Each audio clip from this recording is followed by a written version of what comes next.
Ayer calculo yo que habrán festejado el Día de la Militancia en la clase, ¿no? Sí. El regreso del general. ¿Alguno sacó el paraguas? No, pero tuve ganas de No. meterme un tiro a los Ruchi varias veces. No, pero escuchen una cosa. Resulta que yo tengo un amigo, no nos conocemos personalmente, pero somos amigos ya de las redes, ¿no? El profe Bonavena, que es profe en Luján, ¿no? Tiene un libro que yo a veces lo mecho un poquito, pero se llama La Guerra Civil en la Argentina, 1966-1976. Ese es un sociólogo recontra marxista, ¿no? Que en realidad milita, sigue militando en la universidad, pero también milita en el trotskismo. Entonces, es un provocador. Escuchá, Fer, mandó un posteo ayer y un posteo hoy, haciendo alusión, primero, al 17 de noviembre como una fecha en la que Perón se reúne, un 17 de noviembre se reúne con la P2, ¿no? Y hace alusión a todos los acuerdos que había en Italia para que Perón vuelva a hacer la tarea contrarrevolucionaria. Y después, cuando llega, ese posteo lo mandó hoy, está la fotito de Rucci con el paraguas, y detrás está Milo Bojetic, un asesino croata, nazi, que fue uno de los que operó junto con digamos, a ver, la comitiva de recepción que ¿cómo se llama? Se apostó en el Ezeiza esperando a la militancia de izquierda, ¿no? Y que de ahí los acribilló. No, es divino, Bonavena, pero la cuestión es que no le contesta ya, ¿no? Porque todos los que le ponen me gusta son todos trotskistas, recontra antiperonistas, ¿no?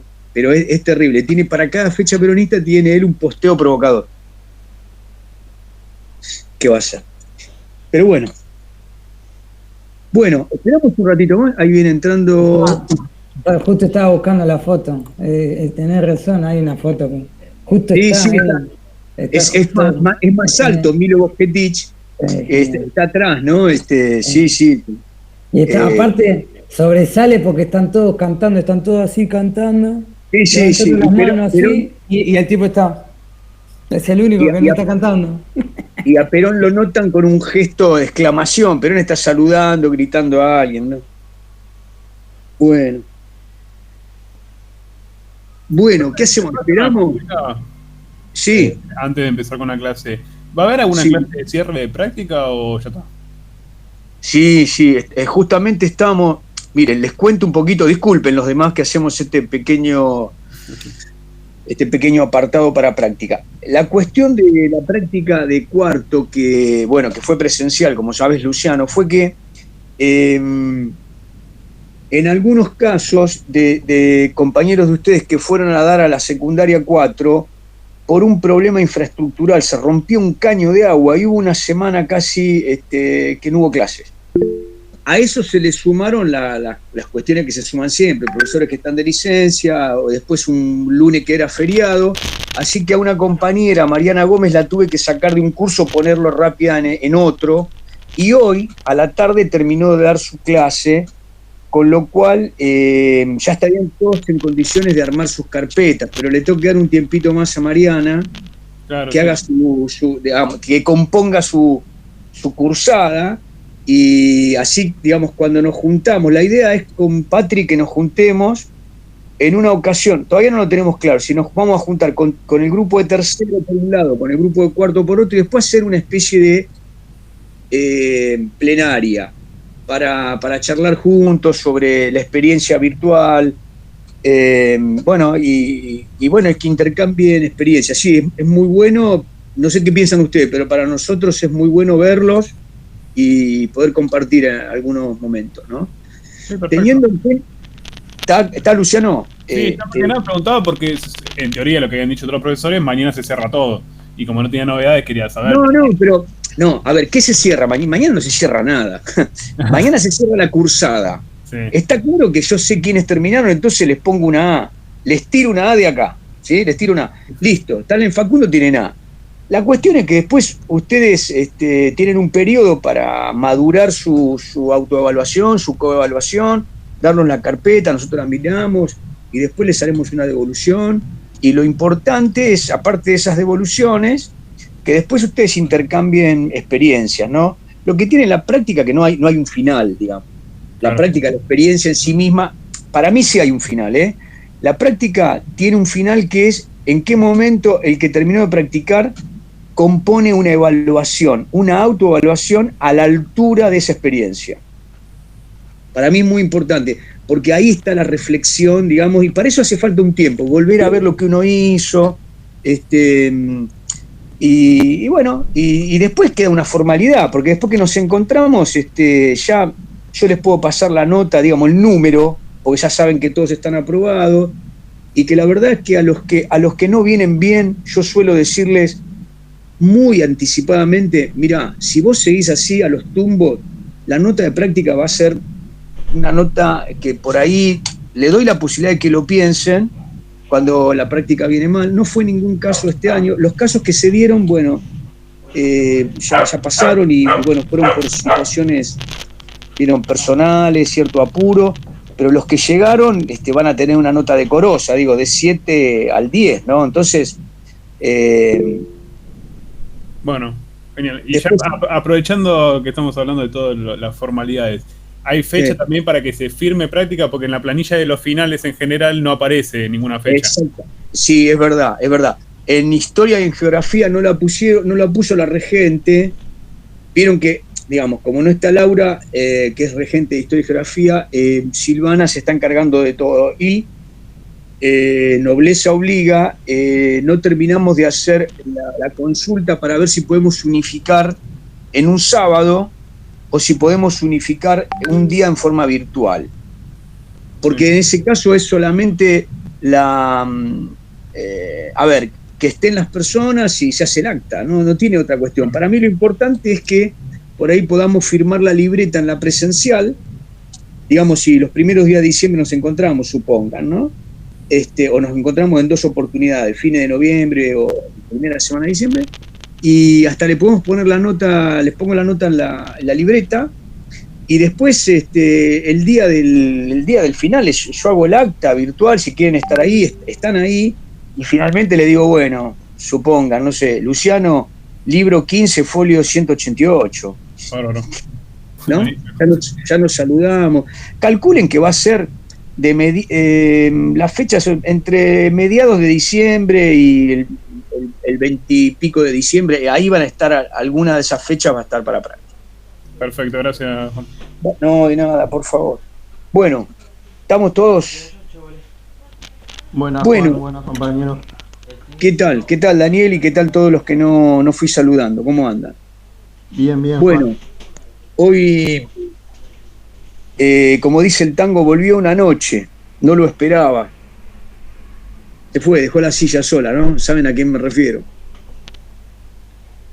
Bueno, acá vendrá Fer en cualquier momento. Bueno, a ver, hacemos un breve recorrido. Ayer estuvimos charlando un poco de una línea económica de dictadura y democracia, tratando de trazar ejes vertebradores, y de alguna manera es que, digamos, trazamos hitos de lo que puede ser el 2001-2015, clase que les voy a mandar grabada, pero que bueno, si ustedes quieren charlar sobre alguna pregunta a tono de esta estructura, la charlamos hoy. Yo quería, porque así lo habíamos previsto, que una parte sustancial de la clase de hoy sea para que ustedes me digan la experiencia de la cursada y sobre todo hablar algo del segundo trabajo práctico. Ya sé que ustedes lo colgaron, yo lo voy a ver, etcétera, etcétera, los compañeros lo pueden ver, pero más allá de eso, hacer un intercambio acerca de lo que implicó esa segunda lectura, esos segundos debates, me imagino. Como ustedes quieren, me quieren hacer preguntas primero para redondear lo anterior, y después vamos a esa charla de ustedes, como prefieran. No, te tengo una Pero pregunta. el problema es que ayer terminamos todos llorando con Curiel, profe, en la última clase. No estaban, pará, a mí me dijeron que estaban con Ale Viturro. No, recién sí, pero está diciendo que ayer lloramos en la clase la última clase con Curiel de prácticas, ¿no? Pero Curiel tiene un corazón de pollo, es un hombre sensible, ¿no? Como Juan. Mirá. No le conocía la beta esa a Diego. No, te quería hacer una pregunta, Juan, pero sí. A mí se me ocurre que porque deben ser distintas versiones o ediciones o algo. Estaba con el tema de la bibliografía y, por ejemplo, tenés subido en el programa en algún lado Ferrer, el capitalismo argentino, no me acuerdo si es página 91 a 174, algo por el estilo. Sí. Pero vos sabés que estaba mirando, por lo menos el que yo tengo impreso, que lo debo haber sacado de tu drive, porque si no, no sé dónde lo hubiera sacado. Digo, por ahí es otra edición, porque vas a la página, ponele 91, y medio que no es que empieza un título, nada, y los temas que venimos desarrollando, empezando, ponele 1880, 1930 o lo que sea, o sea, empiezan casi en el principio del libro, hay una pequeña introducción y después arranca. Yo digo, esto o me estoy equivocando de libro, o debe ser otra edición, que Juan hizo el programa en base a una edición, pero por ahí colgó otra. Ahí le contesto yo, Juan, con eso. El drive con los textos lo armé yo. Entonces, muchos de los textos los busqué y los digitalicé yo con el programa. Por lo tanto, sí es cierto que puede haber un desfasaje por ahí, porque mucho lo bajé y lo busqué yo, mucho lo digitalicé yo. Justo con Ferrer, fíjate bien porque hubo ahí una discrepancia con Ferrer, puede ser capitalismo argentino, que no es lo mismo que la economía. Hay otro texto que creo que se llama La economía argentina, y están los dos en el drive. Buscalo, quizás es el otro texto de Ferrer, porque yo hoy les puse en el grupo, vieron que yo les puse en casi todos los que tengo los textos completos. Ese es el capitalismo argentino. Hay otro más de Ferrer, hay un texto más. Yo lo que hice en el drive, cuando los tengo enteros los textos, los pongo enteros para que ustedes lo puedan manejar, y les digo, y les pedí hoy y a principio de año que siempre se fijen las páginas, como bien marcás vos. Puede ser justo en este caso, porque hoy que estuve justo con la bibliografía me di cuenta que hay dos de Ferrer. Entonces tenemos esa doble problemática. Uno, que yo digitalicé todo a partir, ahí está, este es un librito, disculpame, este es un librito chiquito del Fondo de Cultura, un breviario que es del 2004, un librito muy pequeñito, que es el que usamos, el capitalismo argentino, que tiene como esta mirada de, ¿se acuerdan de cómo los países periféricos se suman a los grupos de vanguardia en cada etapa capitalista? Y a partir de ahí hace un enclave y habla de el capitalismo nacional de cada país como la estrategia autocentrada de un país en cada etapa respecto de los líderes, los que lideran ese salto cualitativo del capitalismo. Fer, los drives que subiste hoy, las unidades, ¿son bibliografía obligatoria? O sea, ¿coinciden con el programa? Sí, hoy lo que hice fue volver a pasarles el link de las 7, 8 y 9, unidades 7, 8 y 9, y traté de poner lo más parecido al programa, todo, la complementaria también y la ampliatoria. Van a ver, por ejemplo, no sé, que el texto, no sé, el de Adamowski está en todas las unidades.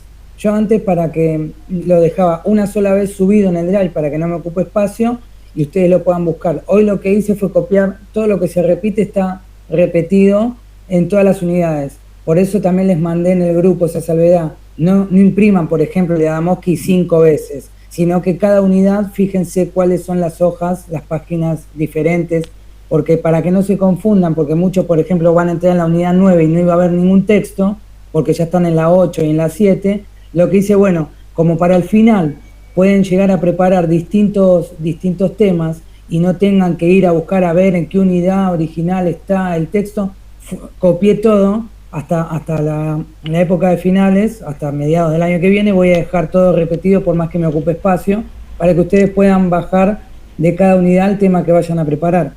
Por esto mismo que le decía a Alexis lo de Ferrer, hay 2 textos de Ferrer, está Capitalismo Argentino y hay uno más que ahora voy a chequear, a ver si quizás es en en las páginas capaz que son de ese texto.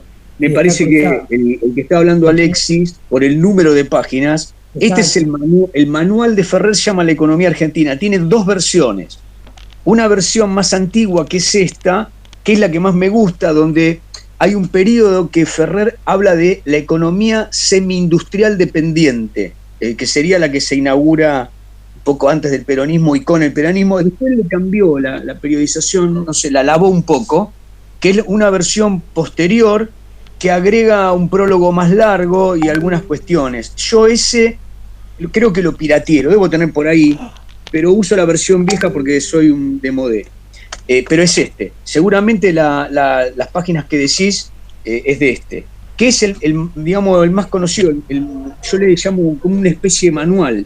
Al que quiere estudiar una historia económica argentina bien didáctica, comprensible, desde el periodo prehispánico hasta, digamos, los años 70, consistente, con una lógica de ejes comprensibles, yo les recomiendo Ferrer. Después hay textos que son mucho más groseros, como el de Rapoport, que es un manual de 1100 páginas, no tiene sentido. Eso funciona más bien como una especie de diccionario económico, social, que tiene muchísimas tablas, ¿no? Series económicas, ¿no? Y después, bueno, hay textos que son liberales, que también tienen tablas propias y demás, pero bueno, a mí me parece que este es el más didáctico, el más... Están los 2 igual, Juan, porque hoy, eso es lo que le decía Alexis, a mí me pareció lo mismo justo con el de Ferrer, entonces yo, como estaba seguí paso a paso el programa y puse el drive exactamente igual en espejo con el programa. Entonces ahí me di cuenta que sucedía algo con Ferrer justo hoy, y hoy subí La Economía Argentina, están los dos. Ahora, en La Economía Argentina, en la página 90 y pico, empieza un capítulo.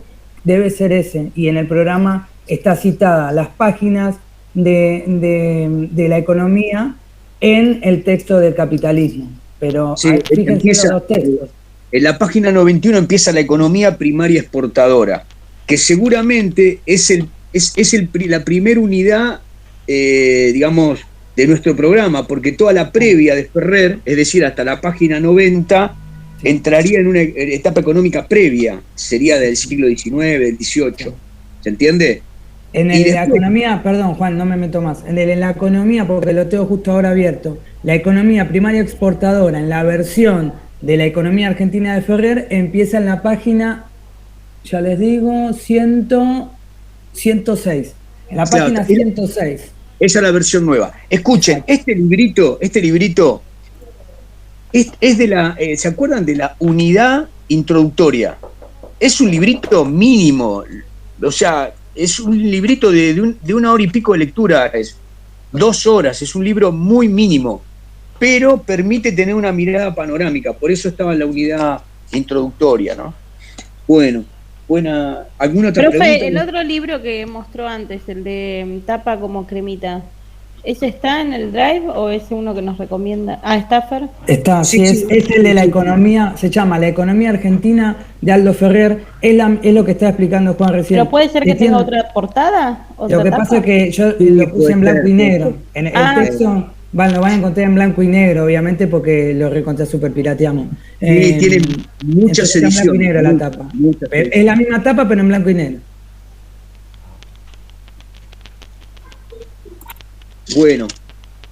Bueno, ¿quieren completar? ¿Me quieren hacer preguntas para completar los criterios que llegamos ayer o quieren hacer aportes de lo que leyeron? Porque lo dejo a criterio de ustedes, pero me gustaría escuchar. Queremos que nos haga emocionar, Juan. Estamos esperando llorar con usted. ¿En qué sentido? En cualquiera, a esta altura del año en cualquiera. Yo ya lloro todas las clases, güey. ¿Están sensibles? Ojo con lo que piden, que también se puede llorar de tristeza. Tengan cuidado porque no siempre se llora de emoción nomás. Porque estas son las últimas cursadas de ustedes, ¿no? Serían últimas cursadas. La última clase, Juan. Después de No, acá no, voy a está tener bien, que pero mirarlo en videos únicamente, como a Exacto, Perón. no hay año que viene, no hay nada. sí, bueno, es difícil, qué sé yo. Bueno, completemos. Bueno, nos emocionamos en los últimos minutos. Vamos, completemos una mirada. Vamos. Ayer, a ver, Profesor, sí, Tomás. sí, yo tenía preparado unos apuntes de algunas preguntas que tenía con respecto Ajá. a Perón, si podía preguntar. ¿Cómo no, Tomás? Adelante. Sí, por ejemplo, yo tenía notado, por ejemplo, que Perón, por ejemplo, empiezo con una pregunta más simple, pero Perón, por ejemplo, si se fija, dice oficialmente que nació en 1895. Pero es verdad que él en una entrevista, en las famosas entrevistas que dio cuando estaba en el exilio, dijo que él no nació en 1895, nació en 1893, pero el padre lo registró en 1895, por lo tanto cuando él falleció tenía 80 años, no 78 años, ¿sí? Sí, es verdad. En el libro de Page, yo creo que no les comenté estas cuestiones, ¿no? Hay elementos de la biografía de Perón que son muy interesantes. También son, como dice Tomás Eloy Martínez, son parte de la novela de Perón, ¿no? Entre otras, esta cuestión que hay una disputa acerca si había nacido en Lobos o en una localidad cercana, es decir, cosas que terminan siendo casi irrelevantes. Esto era muy común en la época, que los chicos nacidos se los llevara al registro civil porque era un incordio y la cuestión de que lo anotaran con precisión y demás, era común, digamos, no es un caso muy especial, ¿no? Y un tema muy interesante de la vida de Perón es parte del anecdotario, pero si te quieren es un filón medio psicológico sobre Perón. Perón nunca recibió a su madre en su vida pública, digamos, ¿no? No la llevó a la Casa de Gobierno, creo que una sola vez, siendo presidente, y todos los que indagaron sobre la vida de Perón terminan como en un cono de sombra. La madre formaba parte de un cono de sombra de la vida de Perón, de lo personal, entre otras cosas algunos hacen alusión a su ascendencia aborigen. La madre era, no sé si la madre de Perón, era directamente, digamos, vivía y era étnicamente, culturalmente aborigen. Y esto no terminaba de cuadrar mucho con lo que en su momento, principio de siglo, tenía que ser un aspirante a un oficial del ejército. Es decir, donde existía una estructura muy cerrada en lo étnico, en lo racial, en lo cultural, para los que querían aspirar. Así que bueno, hay una cantidad de mentiras de Perón que Perón guardó sobre su infancia, sobre su familia. Después hay alusiones acerca de la migración que hace la familia de Perón, que se va a Chubut, digamos. Terminaron viviendo en una localidad que se llama Camarones. Yo la visité hace unos años. Es un páramo. Y bueno, ahí criaban ovejas. Y bueno, hay toda una alusión a una infidelidad de la madre hacia el padre Perón, que Perón creo que presencia. Y eso es, según los biógrafos, lo que hace que Perón decida cortar con su familia y venirse a vivir con la tía en la ciudad de Buenos Aires. Y directamente Perón hace como una vida separada hasta de su propio hermano, ¿no? Es muy interesante eso desde el punto de vista psicológico, ¿no? Del personaje Perón. En fin, todo esto tiene que ver con Perón también como un outsider, como un personaje que venía de un lugar más oscuro que sus compañeros de armas después, ¿no? Cuando él va ascendiendo en su condición digamos, de egresado de la escuela militar, ¿no? Y se convierte en un personaje porque es profesor de escuela. Todo esto tiene que ver con un origen, si ustedes quieren, un poco más prole, mucho más prole que el resto de sus compañeros de armas, pero no tan prole como el de Evita, que además de estar en ese marco rural, era una hija, digamos, natural, que vivía en un marco de en un marco de lo que se llamaría no propio de la gente decente, que además fue humillada y expulsada de ese círculo por su propio padre biológico, ¿no? Después cuando va al velatorio, etc. Así que ahí hay un marco muy interesante para pensar a Perón y Evita desde ese lugar oscuro, en sus rasgos biográficos, desde lo psicológico. Juan, también hace mención Perón a la madre, si no me equivoco, hablando de cómo afectó el estatuto del peón rural, porque la madre tenía estancia en Chubut, y dice que los llamó como para decirle, che, no les puedo pagar a los peones lo que me estás pidiendo, lo que están pidiendo, como para quejarse, y le dice, bueno, si no puedes pagarle a 10 peones, tenés 5, una cosa así, como una respuesta medio fría. Sí, hay alusiones a eso.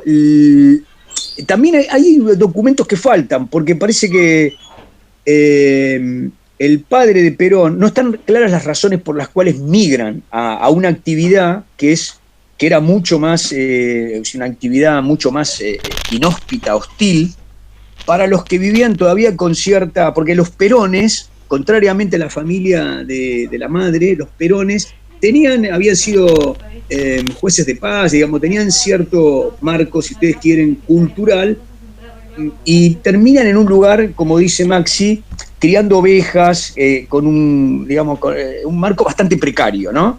Y es cierto que Perón, a partir de esa vida en la Patagonia, que no son muchos años, conoce la vida de la Patagonia, y él después escribe un texto, que yo lo tengo por ahí mimeografiado, toponimia de la Patagonia, entonces recoge las voces mapuches, tehuelches, y hace todo un registro. Es un primer texto de Perón que habla un poco de su preocupación por lo menos por las poblaciones autóctonas y por los trabajadores de la zona del sur, ¿no? Después él está un tiempo en Mendoza, ya siendo oficial mayor, y también anda por Neuquén en una época, sí. Bueno, discúlpame, Tomás, tenías más preguntas. Sí, así es, profesor. Tenía un cuestionario así, una cosa así, unos apuntes que armé en orden cronológico. Bueno, a ver, vamos. Las dudas que me fueron... No, adelante. No, por ejemplo, después otra cosa que me llamó la atención es que había leído, que me hizo acordar lo de Damoski, el texto de las clases populares, de que Perón en un principio apuntaba no solo a las clases obreras, sino a las clases medias en integrar en su movimiento. Pero después me acordaba el hecho de que me parece que una de las razones por las que nace la simpatía de Perón y la empatía por las clases más desprivilegiadas era por influencia de su padre, me parece, porque cuando Perón estaba en la niñez era más, ¿cómo decirlo?, era más prepotente y era a la vez, por ejemplo, trataba mal a los peones, se burlaba de ellos, y en una ocasión Perón contaba en una entrevista, creo que también en el exilio, que el padre, cuando vio que Perón tenía una actitud prepotente y se burlaba de los peones, lo castigó y le dio toda una conversación acerca de cómo esas personas, sobre esas personas, defendiéndolos, tratando de educarlo a Perón en respetarlos, y esas son una de las razones en las que fueron surgiendo su empatía fuera de los prejuicios de la época contra las clases bajas, porque mucha de la gente de clase más privilegiada los miraba como desde arriba a las clases obreras. Esa era mi pregunta, ¿de dónde nace exactamente esa simpatía y interés de Perón por las clases más bajas?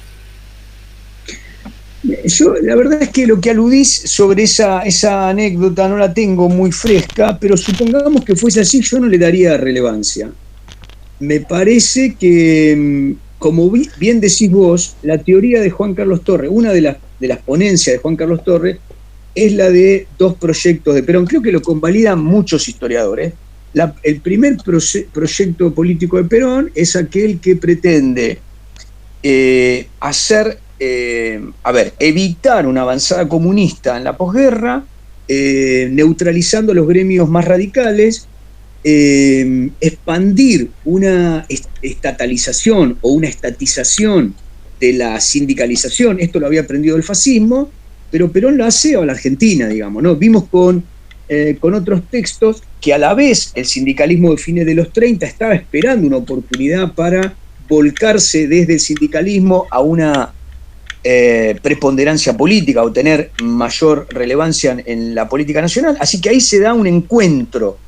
Entonces, digo, si sumo esto al hecho de que Perón no tenía en los años 42-43 una incursión en la política partidaria, es lógico que Perón buscara partidos que tuvieran maquinarias electorales. Entonces Perón se acerca a algunos socialistas, Borlenghi, Bramuglia, pero sobre todo trata de acercarse a la UCR, a Sabatini, no lo logra, pero finalmente su vicepresidente, Hortensio Quijano, le aporta una mirada del radicalismo, de la Junta Conservadora, digamos, un aporte del irigoyenismo. Entonces, más los contactos con Jaureche, yo diría que ahí Perón termina de consolidar, entre el año 43-44, un proyecto político que sería un acuerdo nacional desde su posición militar, pero articulando una regulación, un Estado protegiendo a los trabajadores, pero acordando con los empresarios. Y Perón ahí tiene una mirada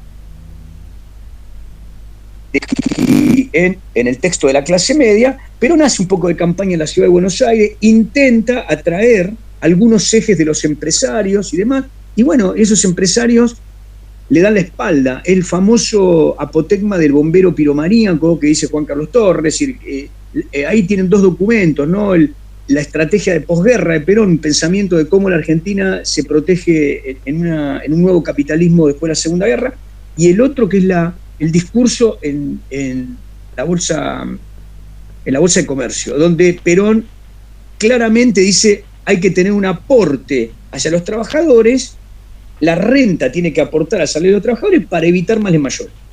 Lo dice así de pragmático y bueno, le dan la espalda. Entonces, lo que dice Juan Carlos Torres, fracasado ese proyecto y desencadenado el fin del 44 y el 45 con el fin de la guerra, Perón queda a expensas de un solo aliado, de un solo gran aliado que es los trabajadores organizados. Es decir, el proletariado abraza a Perón. Y entonces Juan Carlos Torres dice, lo que se viene ahí es el abrazo del oso. Perón tiene un solo componente social que le da su apoyo y ese componente social lo obliga a una correspondencia. Es decir, la correspondencia es salarial y es electoral. Perón no le puede dar la espalda a ese sector que es el que sostiene electoralmente su gobierno.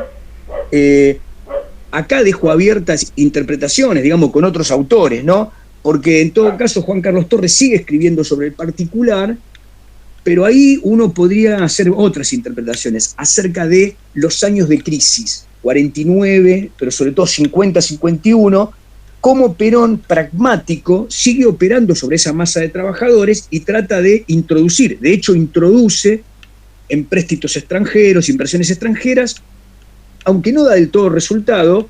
Perón trata de renovar ese discurso de el Estado dador de bienes, el Estado que satisface las necesidades de los trabajadores, sin romper el acuerdo que implicaba la hegemonía peronista, es decir, sin tener mayoritariamente el voto asegurado, ¿no? Creo que ahí radica un poco de esa dinámica de la evolución de Perón y su movimiento a lo largo de los años que pueden ir del 42, diría yo, hasta el 55. Después es otra película, ¿no? Hasta ahí me parece que sirve Juan Carlos Torres. Después hay que leer Catch, James, otros que nos hablan ya de Perón en el exilio. Ahí es otra cosa, ¿no? ¿Está bien? ¿Te sirve, Tomás? Sí, profesor. Profe. Bueno, si me permite... A ver, profe. Tomás, dejémosla, Romina, picamos una con Romina y después volvemos. Sí, Romina. No, solamente le quería consultar si usted no está grabando a propósito o se olvidó de grabar. Oh, me olvidé. Horrible lo mío, horrible. Y bueno, bien. No importa, Juan, si querés venís al pie. ¿Cómo? Que yo estoy grabando desde el principio, digo, si te hace falta. Entonces, no grabo y después me mandás lo tuyo y ya subo eso, dale. Dale. Dale, hagamos eso. Bueno, sí, era eso, Romina. Bueno, otra más, dale, Tomás. Sí, yo quería preguntar después, por el proyecto que hizo Perón de la ciudad de los niños, que en eso se basó después Disney para hacer Disney World. Yo quería preguntar, ¿de dónde surgió esa idea de la ciudad de los niños? Y si es verdad que la que existe actualmente no es la original, porque la Revolución Libertadora, la original la destruyó, la desmanteló, y la que hay hoy en día es una réplica, ¿es cierto? ¿Y es así? Tenemos en la clase de hoy a un peronólogo que es el señor Fernando, el profesor Fernando, ayudante de cátedra. Sí, muy bien. Yo desconozco, sí. Tomás. Mirá, la original la hicieron pelota, sí. A donde había algo, más que nada porque era algo que manejaba la Fundación Evita, la hicieron pelota. Pero, o sea, es otra anécdota más. No sé si suma o no algún análisis en cuanto al periodo o al proceso, pero sí, la hicieron pelota. Ahora de ahí, que Walt Disney pasó por ahí, también es cierto. Ahora de ahí es incomprobable. Mirá que yo a veces la cuento esa anécdota en forma graciosa, pero es incomprobable que Disney la hayan tomado. Walt Disney. O sea, el tema sería, no nos reímos de vos, Tomás, pero la verdad es que yo también la cuento. El peronismo también, digamos, termina hasta Walt Disney es peronista. Sí, es lo lindo del peronismo, o sea, esas reivindicaciones, esa simbología y sostenerlas con tanta pasión es una de las cosas más lindas que tiene el peronismo, porque como dice Juan, o sea, tomás cualquier anécdota y hasta Walt Disney es peronista. ¿Sí? John Lennon, hasta un auto tienen. ¿Ese? Tienen hasta un auto, el justicialista. Mirá, anécdota cortita. Mi hijo tiene 3 años y lo llevé a vacunar hace 2 semanas. Y obviamente cuando le pusieron la vacuna, la enfermera se puso a llorar como un loco. Y enfrente de él, mientras lloraba, estaba el cuadro con Evita. Entonces él, entre llanto y llanto, preguntó quién era esa señora. A Juan ya se la conté. Y la enfermera le dijo al nene, esa señora vivió hace muchos años y vino a este mundo para amar y cuidar a los chicos como vos. Y el pibe salió, no solo salió contento, dejó de llorar, sino que quería que me lleve el cuadro para tenerlo en casa, porque la señora lo venía a cuidar y amar a él. Eso es el peronismo. Lo estás matando, Fernando, dejate de joder con el pobre pibe que le vas a sacar loco. Sí, sí. Igual, la pregunta es por qué no tenías un cuadro de Evita antes. Esa era la pregunta. Claro, él tiene otros cuadros de Evita. Claro, tengo montones de cuadros, pero para demostrar, o sea, una enfermera en La Ferrer, a un nene llorando por la vacuna del COVID, también, o sea, hacen ese enroque y ya me iba con el cuadro. Sí. Increíble. Bueno, Tomás, ¿tenés alguna más? Sí, profesor. Después quería... sí, me sirvió la respuesta, muchas gracias. No, después quería preguntar con respecto a los 2 libros que hizo Perón, La razón de mi vida y Mi mensaje. ¿Qué opinan ustedes acerca del debate de si La razón de mi vida realmente lo escribió Eva o no? Y después con Mi mensaje, si se llegó a publicar en el año 52 y cómo lo que hay alrededor de ese libro, toda esa historia que hay alrededor de ese libro, de que se publicó supuestamente como 30 años después porque era muy polémico con respecto al contexto político que había en el momento. Yo sobre La razón de mi vida creo que la ayudaron a Evita, pero digamos, no sé, Fer, pero el contenido del texto responde a lo que sí. A mí me parece que lo escrito por el peronismo, Tomás, a excepción de unos cuantos textos de Perón, esto lo digo desde un lugar absolutamente opinable, ¿no? Me parece que los textos de Perón no son muy agudos, digamos. Perón no. A ver, era un estadista de dimensiones, no voy a descubrir nada, pero no hay una gran profundidad en la escritura de Perón. Sin embargo, tiene unos cuantos textos de panoramas políticos y de programática. Ahora el texto de Evita me parece que, si vos querés, desde lo emocional, desde lo cuasi religioso, es muy importante, ¿no? Pero yo no le daría, ni siquiera me parece que tenga que formar parte de los documentos de una historia argentina del siglo XX, ¿no? Puede formar parte, pero digo, no me parece que vaya a incorporar o a quitar la omisión alguna interpretación medular de lo que pasa en Argentina, ¿no?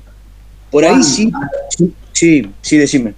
No, perdón, porque quizás hay el hijo de Penela, creo que es el ¿cómo se llama? El biógrafo, digamos. El que estaba al lado de ella y que escribía sus memorias. El hijo de Penela cuenta que tiene el manuscrito original y que no tiene nada que ver con lo publicado al final. Como que ese libro, La razón de mi vida, estuvo bastante tutelado y editado posteriormente. No es exactamente, no refleja exactamente esto de comprobar. Sería interesante para analizar cómo hasta en ese punto se podía llegar a tutelar la opinión, incluso de Evita. Quizás pueda llegar a ser interesante. O quizás es solamente una movida sensacionalista, porque creo que esas declaraciones venían de la mano de algún libro que escribió el muchacho.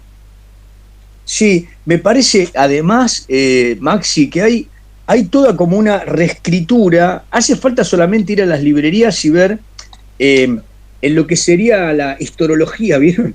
Es decir, escriben los distintos médicos de Perón, ¿no? De los 70, de qué murió Perón, la salud de Perón, las instancias de Perón, en un anecdotario que no termina más y que, para mi gusto, si bien soy un consumidor de textos periodísticos, políticos cercanos pero más bien contemporáneos, me parece que en ese caso,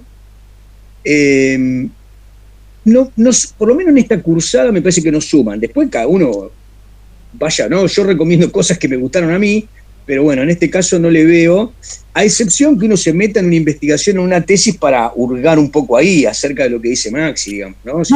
Lo que sí es cierto, y que es muy válido, bueno, yo lo hago, ¿no? A nivel personal, esto lo digo por mí, ¿no? Y nada más que por mí, pero yo utilizo mucho este anecdotario o estas cuestiones, ¿no?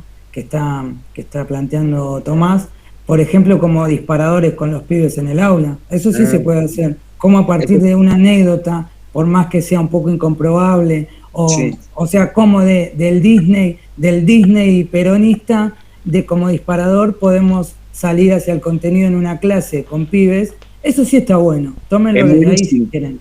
Buenísimo. Y ahí va bárbaro. Yo les vuelvo a contar algo que hizo, no sé si vos lo llegaste a conocer, Fer, un consuetudinario hincha de River, que venía hasta con la camiseta, era de una camada de la cursada, no sé, del 2000, y terminó hace unos años, y cuando hizo la práctica, llevó como un cornetín, puso el celular, cuando todavía nadie conocía demasiado esos adminículos para el celular, y a los pibes les transmitió, digamos, creo que de YouTube, un discurso de Eva, ¿no?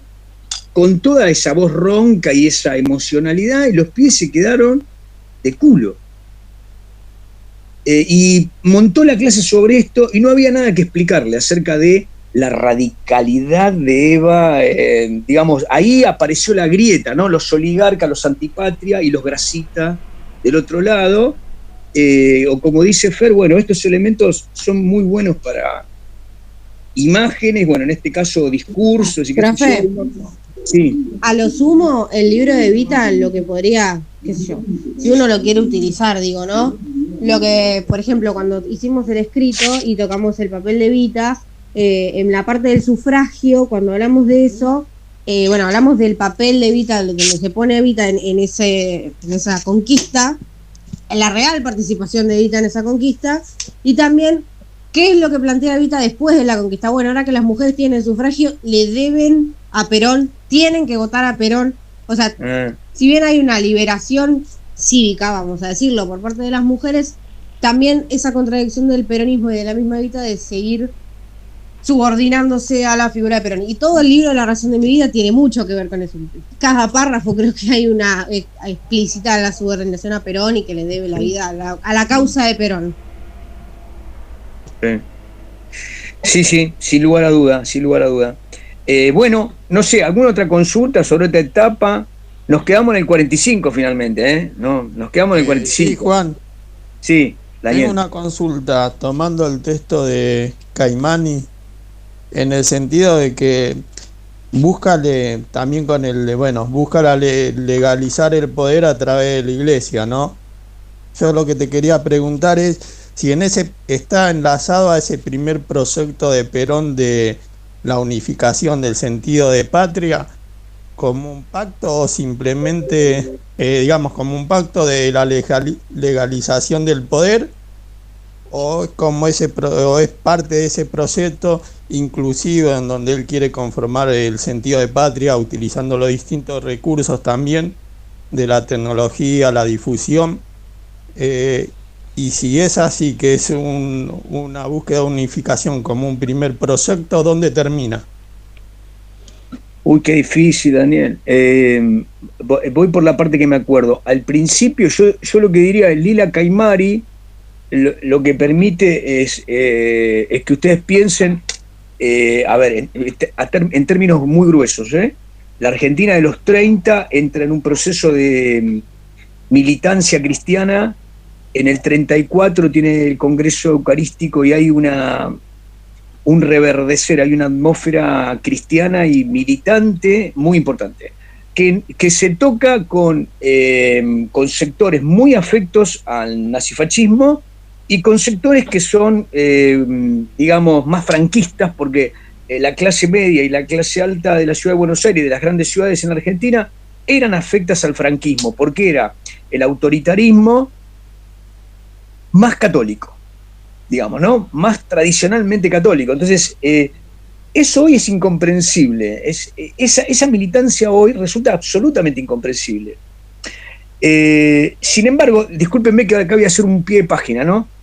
Dejen picando el tema de Abal Medina, Firmenich, Ramos, el padre Mujica y el catolicismo de los fundadores de los Montos, ¿no? De los Montoneros, o del grupo Camilo Toro, que después será el Montonero. Digo, el peronismo tiene un recorrido que en algunos momentos se da de piñas y de patadas con la teoría más teocrática del episcopado argentino, que es muy conservador, que es el mito de la nación católica.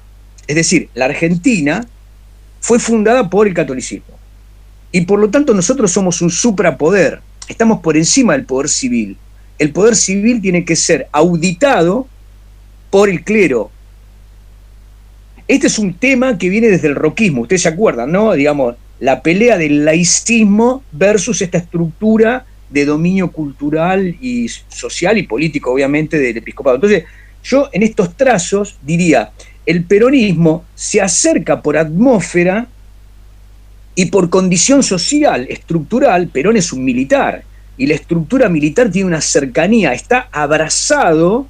Yo ahí traigo a Alan Ruquier, ¿no? Cuando habla de pretorianismo, ¿no? ¿Qué está diciendo? Bueno, el pretorianismo es una condición de pensamiento de que la patria tiene algunas columnas. Una columna es los militares, pero en la Argentina es impensable los militares sin el capellán del regimiento.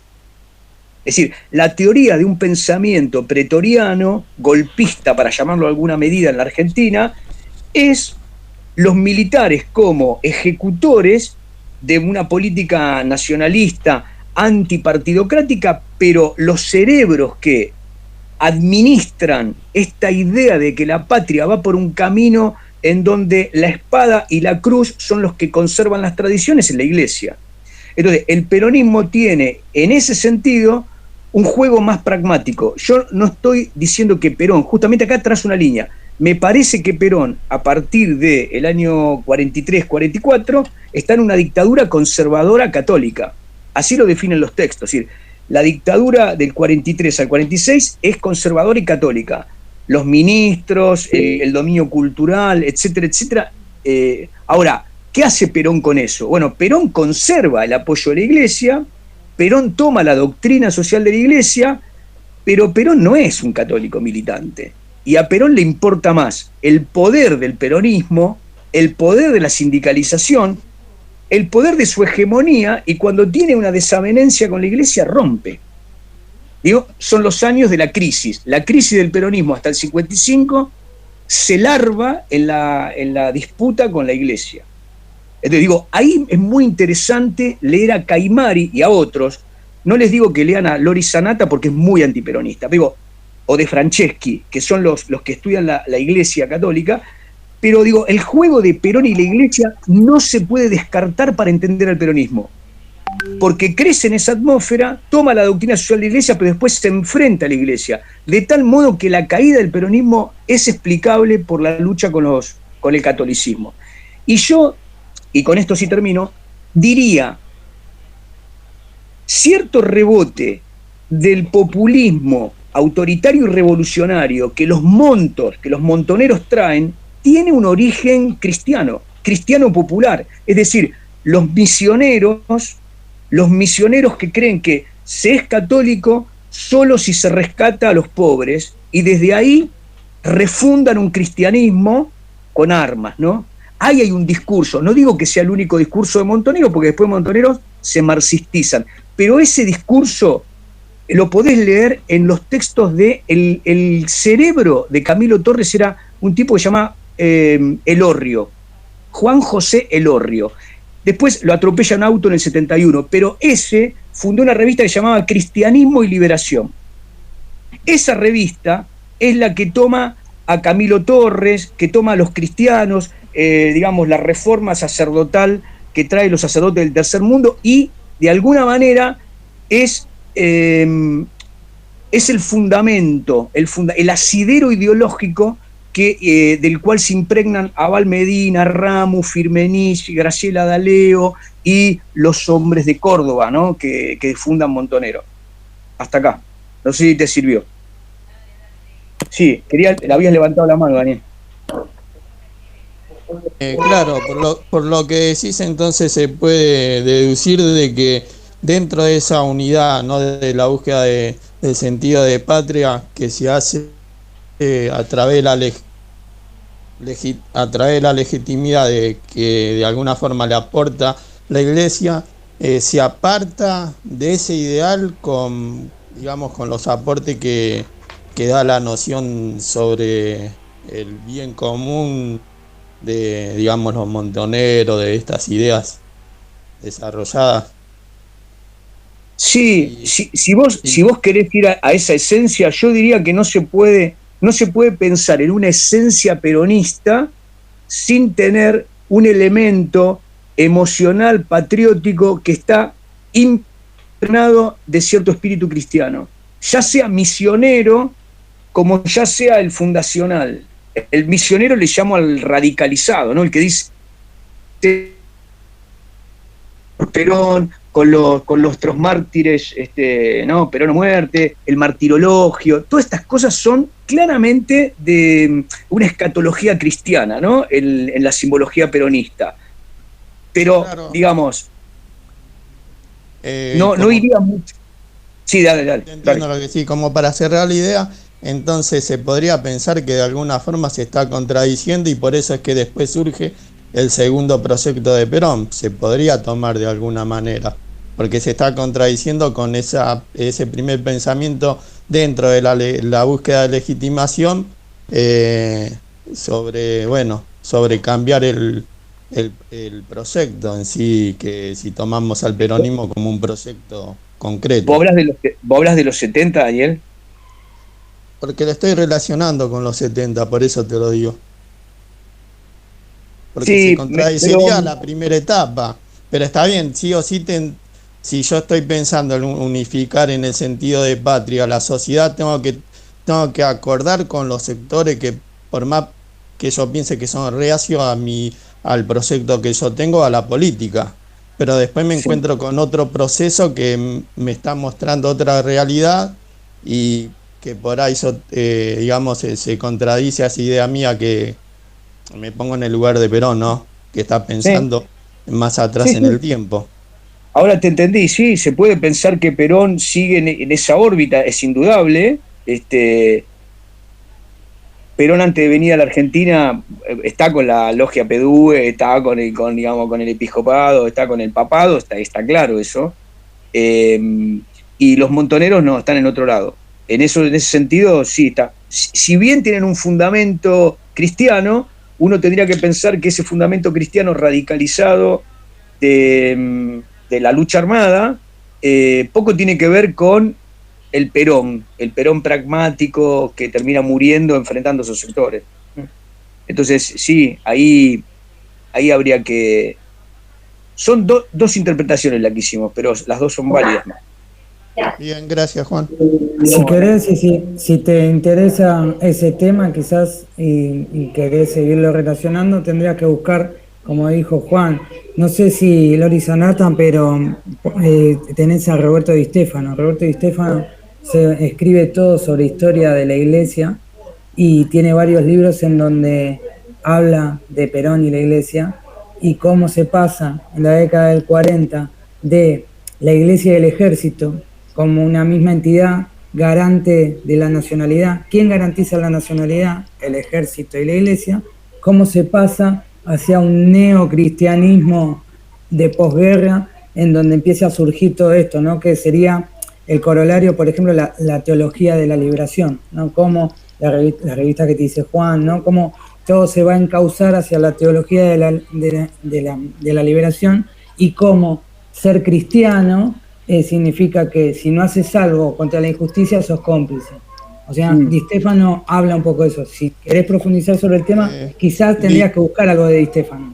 Ahora, vos sabés que, Fer, este es el libro que te decía, Historia de la Iglesia en la Argentina, pero lo escriben los dos, lo escribe Di Stefano y Lori Sanata. Ah, bueno, Lori mira, Sanata, claro, Sanata tiene otro libro que se llama El mito...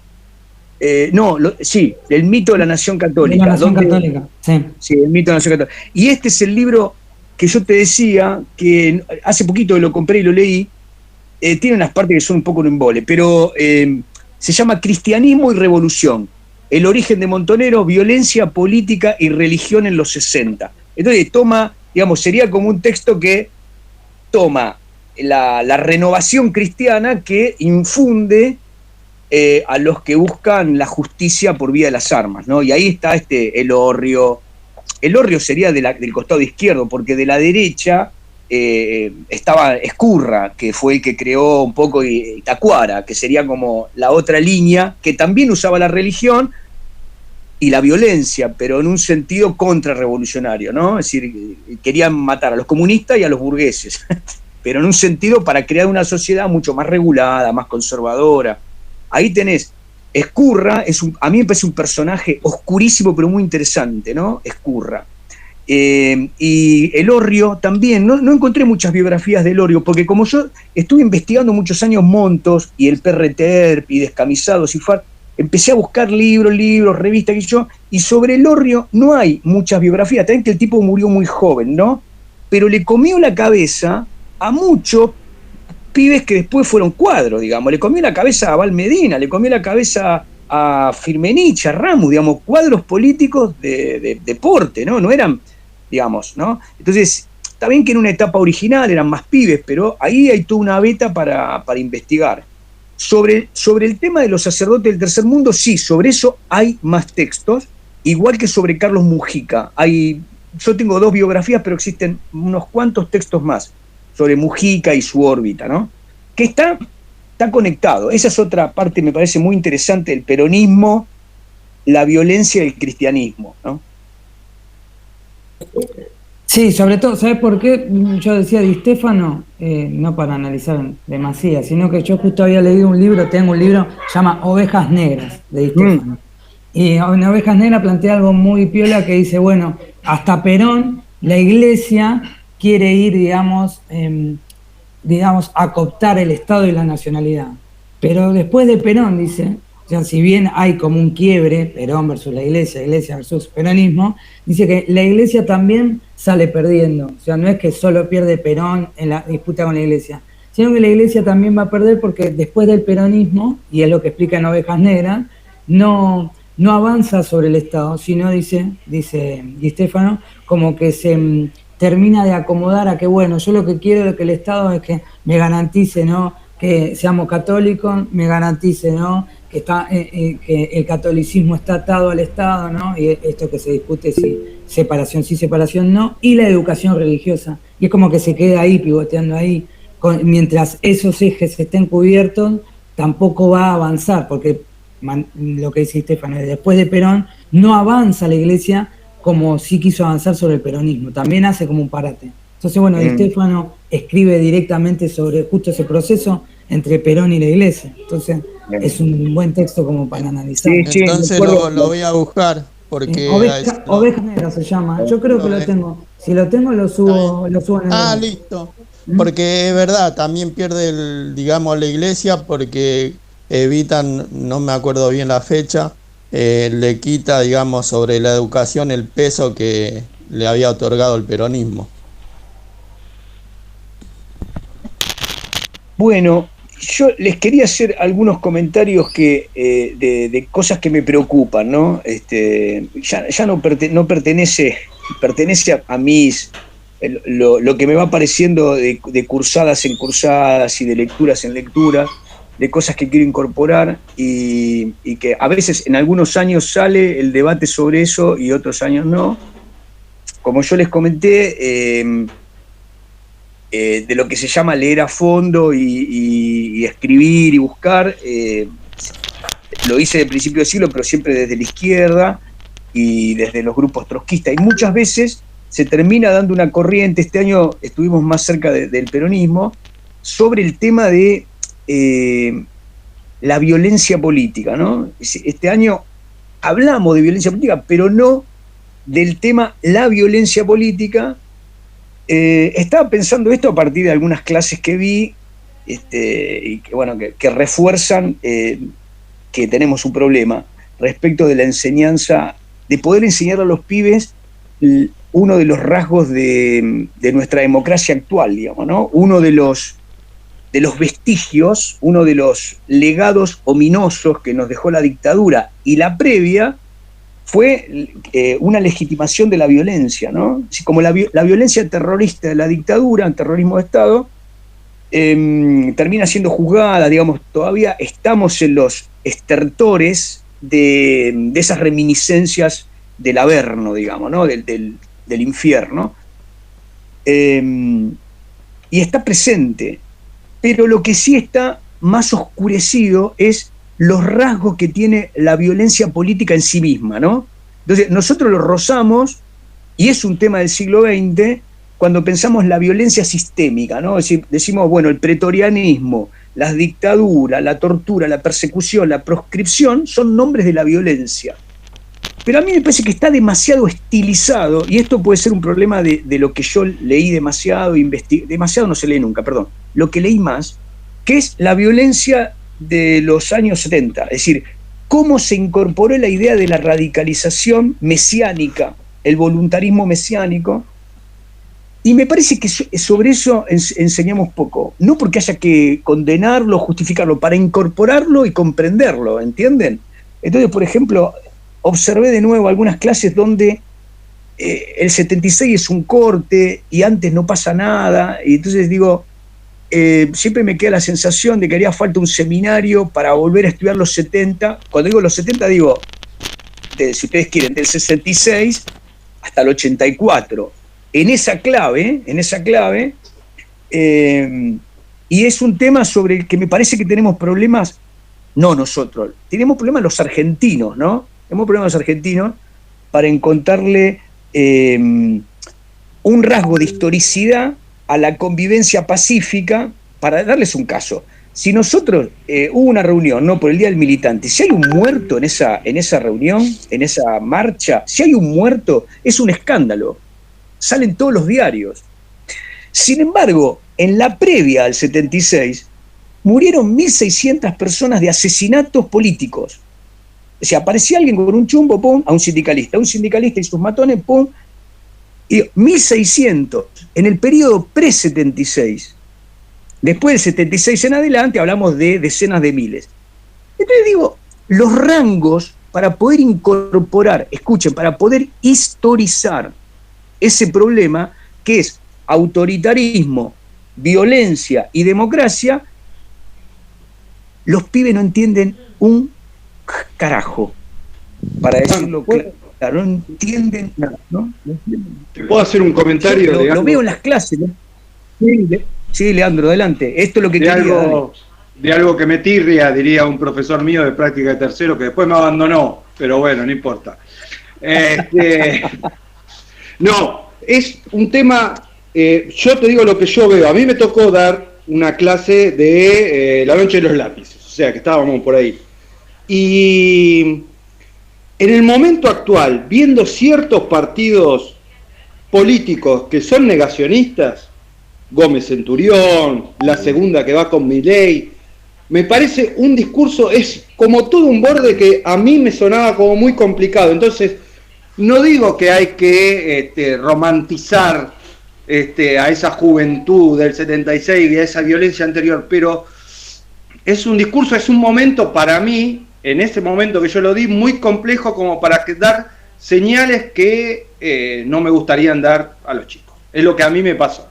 No sé si me expliqué lo que... Sí, yo tengo una postura, a mí me pasa lo mismo que a Lean, en ese sentido. Me parece como que a veces es difícil de que no se entienda esto de poner el mismo peso de lo que pasaba de un lado y del otro, y no separar, bueno, esto se hacía desde el Estado, y me parece que ahí hay una gran diferencia, por eso creo que a veces se marca mucho más ese lado. No digo que esté bien o esté mal, digo que a veces pensándolo como profesor para darlo, me encontraría ahí como que no sabría cómo hacer para que entiendan si bien había violencia de las dos partes, la magnitud de un lado sobre el otro, y entonces uno se quedaría más que nada con esa parte, ¿no? Digamos.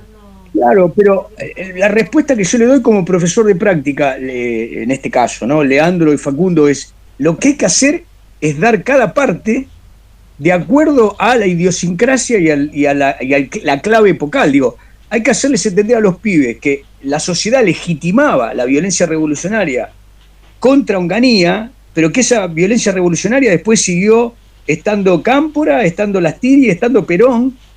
Hay que explicarles eso, porque si no, lo que queda es que esa violencia, yo no digo que se la equipare, porque eso sería un error. La violencia revolucionaria debió ser, en todo caso, si ustedes quieren, contrafácticamente, debió ser asumida por un Estado de Derecho, con juicios y con la ley, en todo caso. Alguno dirá, en términos marxistas, si esa violencia hubiese triunfado, por ahí había un Estado socialista y la justicia se convertía en popular. Pero digamos, no siendo contrafáctico, lo que yo digo es, no se explica la violencia política, y esa violencia política no implica justificar ni equilibrar. Hay que dar ¿saben lo que pasa? Me da la sensación de que hay una pereza para estudiar los 60 y los 70. Esto es lo que digo.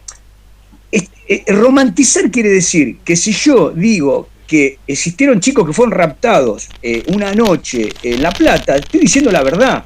Ahora, si yo no cuento previamente que la UES en el periodo anterior era la clave de la cooptación para después convertirse en miliciano y para después convertirse en alguien que estaba clandestino y que ponía explosivos en un lugar, digo, eso también fue verdad. Si no cuento eso, no hay forma de entender la clave de la violencia de la Argentina.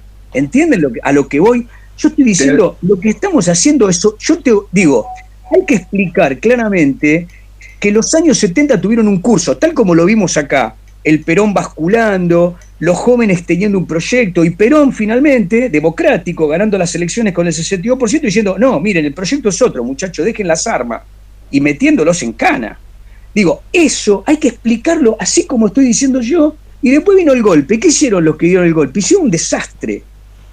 Y eso es otra cosa, eso es terrorismo de Estado. Pero si no cuento lo anterior, los pibes que fueron raptados a la noche fueron raptados porque había unos militares que vinieron de un plato volador y eran asesinos, eran vampiros que buscaban sangre. Aparte, le quita explicación al militante de los 70. ¿Qué tuvo los 70? La clave del misionero, del militante, del que quería entregar la vida por un proyecto utópico. Eso no lo cuento. Lo romantizo. Vienen unos militares malos, cosa que es absolutamente mentira, porque había un proyecto liberal, un proyecto para disciplinar a los sindicatos, un proyecto para silenciar la voluntad del estatismo, bla, bla, bla. Digo, para explicar bien, no puedo dejar de explicar lo anterior. ¿Entienden a lo que voy? Mi problema es histórico, sí. De hecho, creo que Verón toma eso de la oposición que siempre buscaba en la fuerza militar, digamos, un componente para imponerse, porque si no queda como un proceso aislado, eso es lo que vos querés decir. Sí, a mí me... Sí, dale, decí. ¿Quién quería hablar? Alguien, una voz femenina. ¿Quién fue? Es lo mismo, no, creo que esto roza un poco lo que es prácticas, no con historia.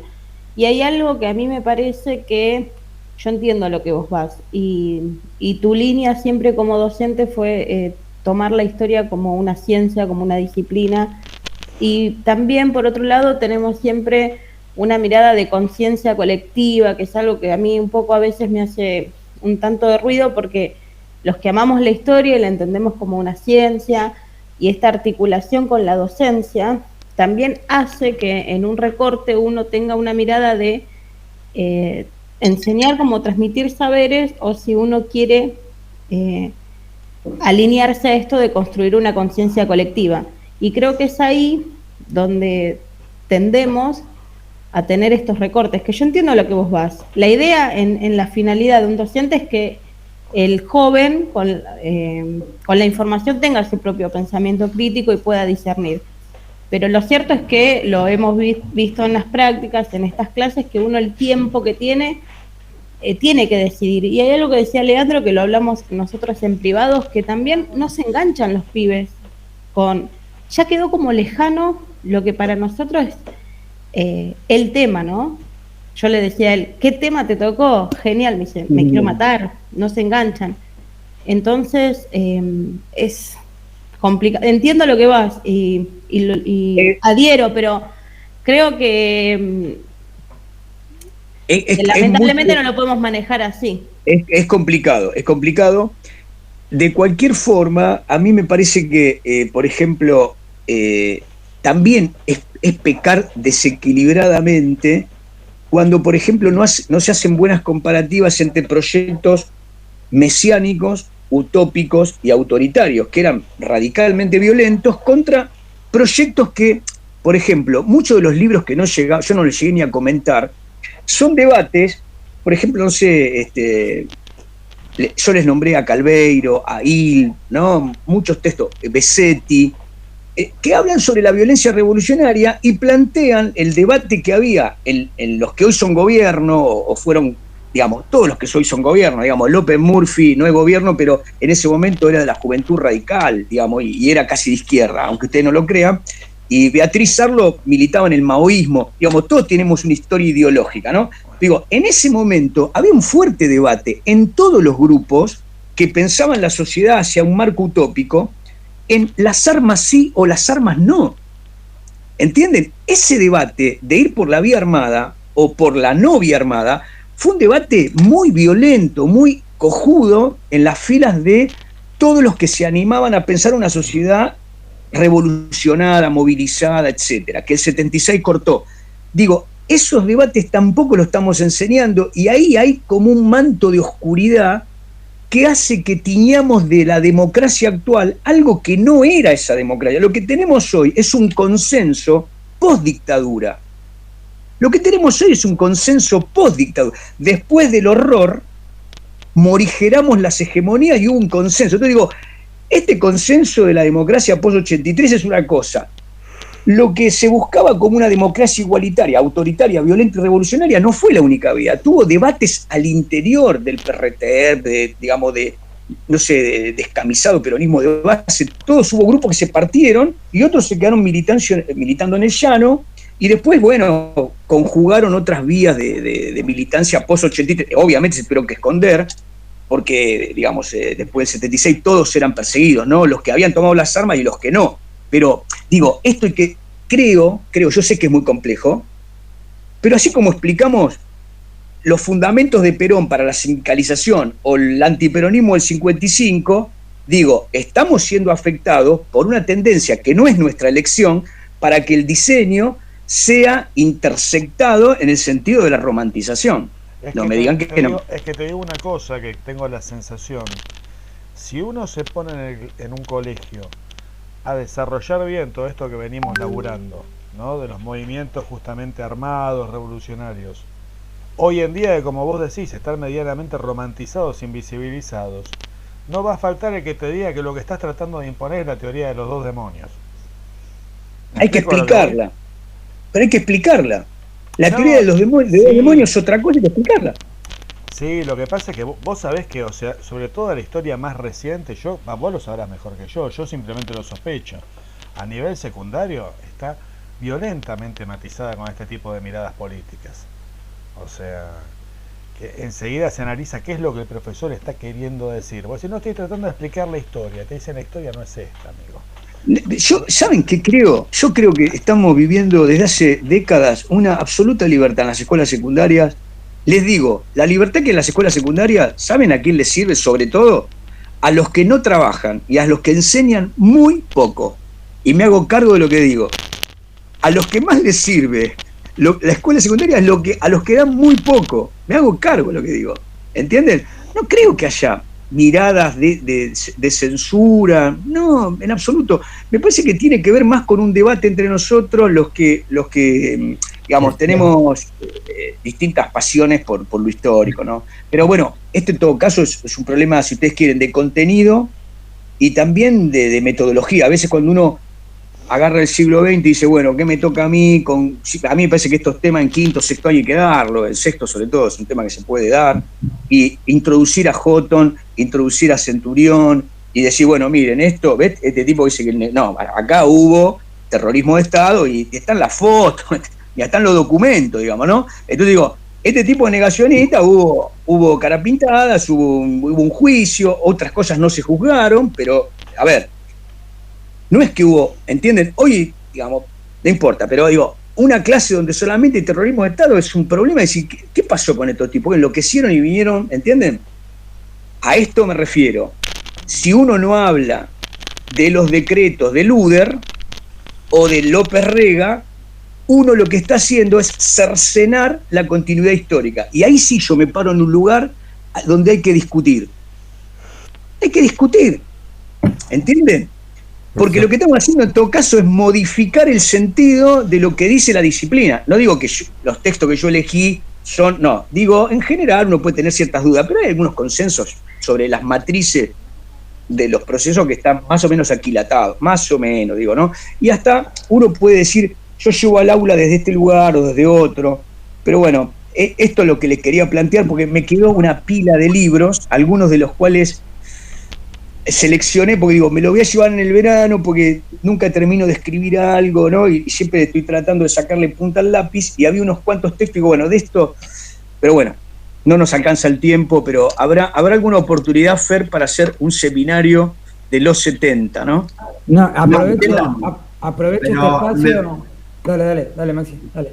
No, digo que encima lo que le añade complejidad obviamente es el peronismo, porque en realidad quizás el proceso general es más regionalizable o incluso occidentalizable, digamos.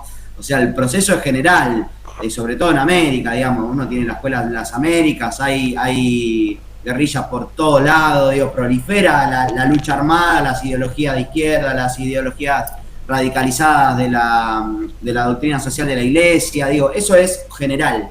Y por el otro lado tenés la escuela de las Américas, digo, tenés la injerencia norteamericana que cuanto más atrás te vas, más evidente es. Sobre todo, creo que el caso más tajante es Allende o mismo en Colombia, digo, la injerencia es terrible.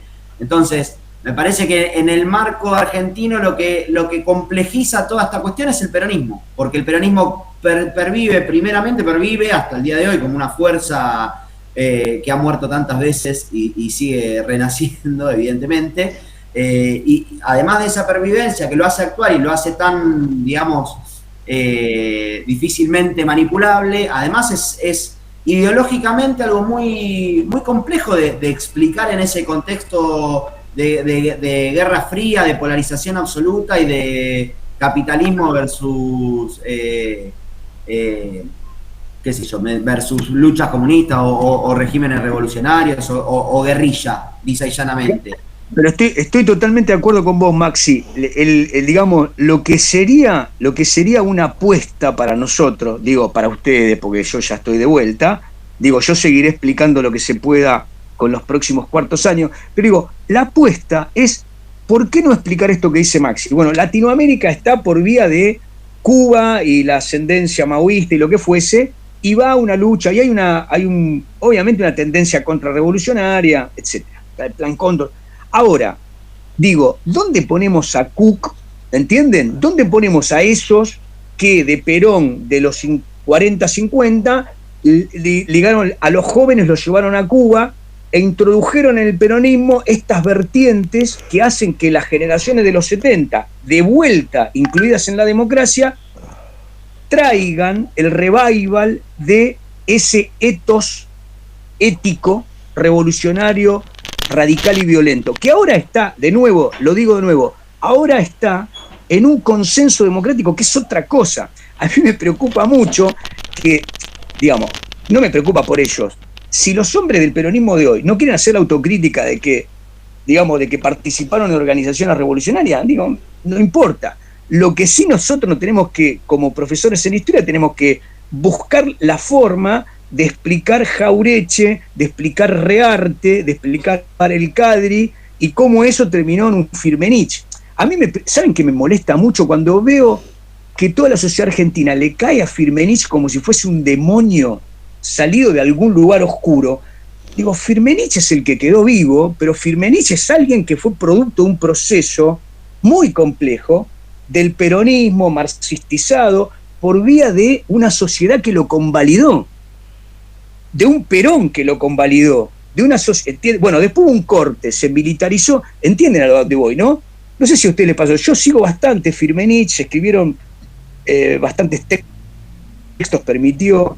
La última que escribió, que lo fue a ver, fue María O'Donnell, que viajó a Barcelona, estuvo con él varios días, operó sobre la mujer para que le permitieran unas entrevistas, y escribió sobre el Aramburazo, cómo se mataron a Aramburu, ¿no? Pero de hecho hay otras. Un tal Celesia escribió una biografía sobre Firmenich. Firmenich no es un demonio, es el producto que no queremos ver de un proceso histórico, ¿entienden? Y como eso, los argentinos también solemos tener otros mitos, ¿no? A mí me parece que tenemos que poder explicarlo, porque explicamos cosas tan jorobadas, ¿no? Que son explicables. Así que ese me parece que es una... Yo no termino tampoco de hacerlo demasiado bien en la cursada, porque siempre, digamos, queda esto desequilibrado, pero me parece que es una parte que hay que asumir.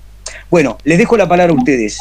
Esto ya viene para despedida. Sí, perdón, Juan, aprovecho lo último cortito y ya los dejo charlar a ustedes, para meter una propaganda, porque todo esto que hizo Juan es para darme el pie para la propaganda. Ustedes ya terminan, pero si todo vuelve a la normalidad, o cercano a la normalidad, dentro de esa normalidad, antes de la pandemia, con algunos compañeros, logramos por CAI habilitar el Centro de Estudios de Historia Argentina en el 46. Así que los invito, porque el Centro de Estudios de Historia está abierto a todos aquellos que quieran investigar, sobre todo en Argentina siglo XX, Argentina siglo XIX y historia latinoamericana, ¿no?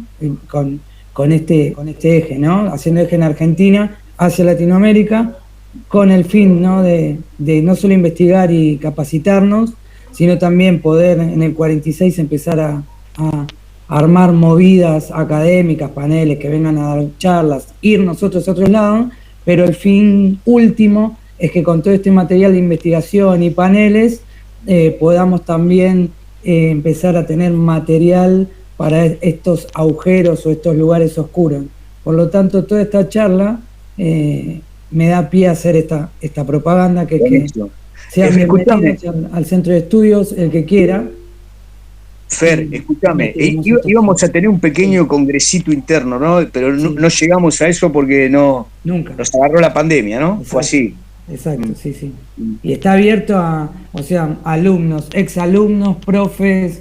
Bueno, Juan todavía me tiene que entregar el paper de Montoneros, lo estamos esperando. Pero bueno, nada, estamos nosotros analizando como profes recién, digamos, egresados, con la problemática durante la cursada y ante algunos temas en las clases, aparte, ¿no?, de los temas que uno quiere seguir investigando. A partir de ese mix, con algunos compañeros dijimos, bueno, vamos a seguir investigando, vamos a seguir estudiando, ¿no?, licenciaturas, maestrías, etcétera, pero también eso, cómo lo volcamos a materiales que se puedan utilizar por nosotros y por los que vienen atrás nuestro. Entonces, Fer, ¿es en horario de cursada? Lo que va todavía nunca lo pudimos llevar adelante porque nunca, se aprobó y vino la pandemia. Ni pusimos horario. Yo hago mi compromiso acá, Fer. Yo te dije que tenía un borrador en Montonero, pero la verdad es que la pandemia también me afectó. Lo que yo puedo terminar tengo, ponerle 100 páginas de la sombra de Nahuel Moreno en Milciades Peña. Eso sí, la sombra de Nahuel Moreno en Milciades Peña, una historia del trotskismo. Una historia del trotskismo morenista, punto. Lo otro de Montonero te la debo, lo tengo, pero hay que escribir.